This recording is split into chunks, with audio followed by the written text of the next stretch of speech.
Donald Trump is lying about the amount of money the US has spent to Ukraine aiding the war, obviously, which is, typical Trump behavior.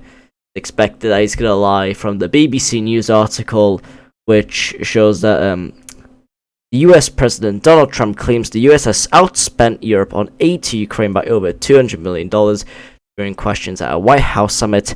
French President Emmanuel Macron countered these claims. Now, it's no, obviously, surprise that Trump is lying.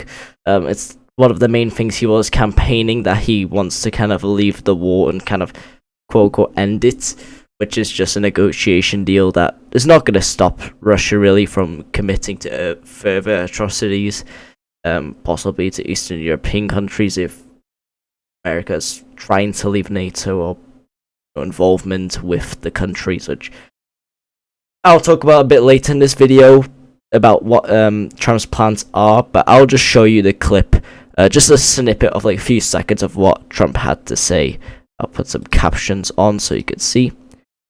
We've spent more than 300 billion and Europe has spent about 100 billion. That's a big difference. Now, I'm not gonna go into this guy's summary, but pretty much he just argues, and here's the claims. Let me just turn off the captions for you.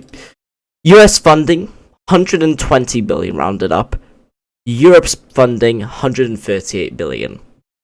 According to this, the Donald Trump has more than doubled the figures what they've actually given to Ukraine, and Europe is actually funding more. And we could also, I'm gonna also show you a bit of the Ukraine tracking of support.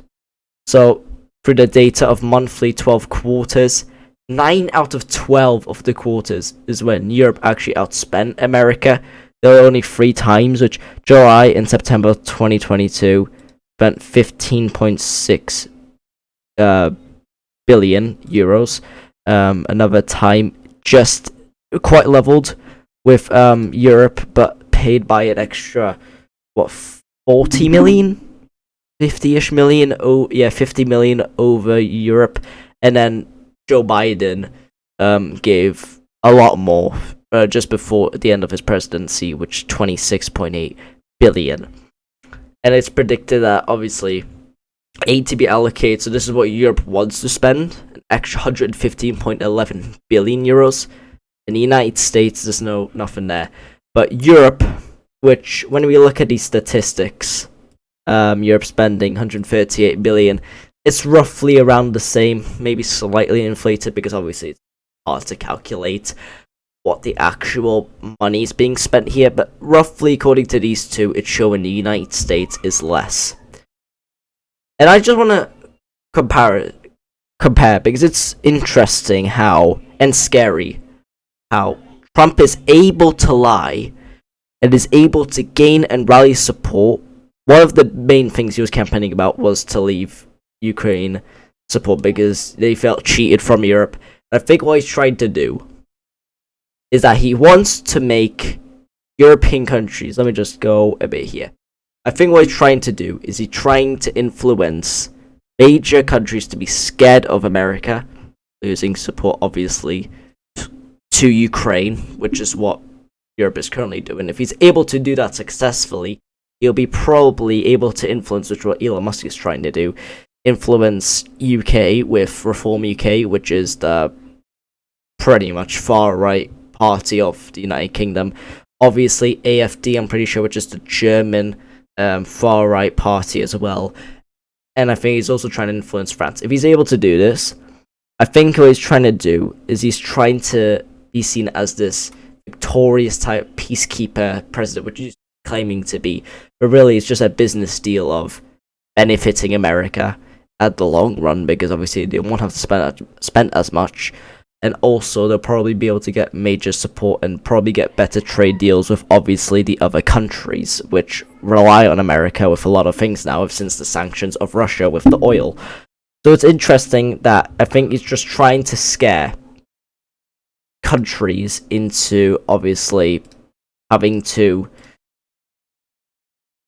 trying to influence them out of this, and I think he's just trying to make this deal as clean as possible in a way of just being America and Russia, which is obviously bad, because Ukraine is being left out, which is exactly what Czechoslovakia was left out when in World War II, the Sudetenland, and we know how that ended up. That Germans then it was just over everything quite easily because they were just given land. If this is possibly done, then obviously Putin is going to be going after Georgia. He'll be going after the Baltic states. They're going to be going after more Eastern European countries. Without any backing of America, it's showing a scary future for, obviously, the European countries, and them to be lied to that they're saying that they've spent less than America, which statistically they have not, is insane. I just want to compare the GDP of the US. So it's projected that by the end of 2025, it's going to be $30.3 trillion. And if we look at Europe, it's $28.22 trillion. But if you take away Russia, which equivalently has $2 trillion worth of GDP, you look at about Europe has $26 trillion of GDP. And it's interesting how even Europe, which has a lower GDP, and let's be clear here, poorer countries in general, mostly in Eastern European and the Baltic countries, still are able to outcoup America in terms of aid support to, obviously, Ukraine. And it's sad to see that people actually do believe that Trump is speaking the truth when he's talking about this 300 billion money, and obviously Macron. I'm not going to go into it because you've probably seen what he's talked about, but he's trying to just take down Trump. And you can see the smug face of Trump. He's tried to, obviously, he's being called out here. It's very funny to see in that aspect, but it's not looking good. Is America planning to leave NATO? There have been plans that they're trying to do that. They're on side of Russia. The only thing I really see on why America would do such a thing, which is probably the worst move since the Cold War, joining obviously Russia's side, is I think he's trying to get major trade deals with countries outside of China, and I think what he's trying to do is he's trying to influence, obviously, countries that depend on America to join them, and probably would have to pay a greater deal of more income to be able to participate with America. So at the end of the day, in a business standpoint, it makes America a more threatening power, which is what Trump is aiming for with the conservatives. No, sorry, not conservatives. Okay, Republicans, the whole Trump administration.